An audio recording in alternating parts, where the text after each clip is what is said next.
আসলে বাংলাদেশ তো তাদের তেলের সমস্ত চালান ওই মিডল ইস্ট থেকে আসে। ইতিমধ্যে ইরান ঘোষণা করেছে বাংলাদেশের পতাকাবাহী তেলবাহী জাহাজ যদি আসে তাতে হামলা করবে না। আমার প্রশ্ন যে তেলটা আসবে কোত্থেকে? যেই জায়গার থেকে তেলটা আসবে ওই তেল শোধনাগারেই তো ধ্বংস হয়ে গেছে। সৌদি আরবের আরামকোতে হামলা হয়েছে, আরব শোধনাগারে হামলা হয়েছে, কাতারে হয়েছে, আমিরাতে হয়েছে, সাইপ্রাসে হয়েছে, হচ্ছে না কোথায়? আর এদিকে ইসরায়েল আবার ইরানের তেলের উপরে হামলা করছে। সব মিলিয়ে তেল শোধনাগার গুলাও তো হামলার সম্মুখীন হচ্ছে। তেল উত্তোলন করে তো আনতে হবে জাহাজে করে।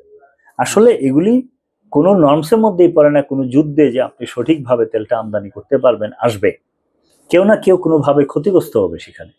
এটার জন্য বাংলাদেশ সবচেয়ে বেশি ক্ষতিগ্রস্ত হচ্ছে। ইতিমধ্যে ক্ষতিগ্রস্ত সারা পৃথিবীতে কি হয়েছে জানি না, তো বাংলাদেশ সবচেয়ে বেশি ক্ষতিগ্রস্ত হয়েছে।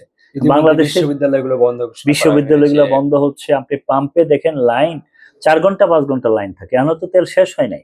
তেল আরো মজুদ আছে 15 থেকে 20 দিনের মতো। ইতিমধ্যে আমাদের 2টা কার্গো এসে লেগেছে।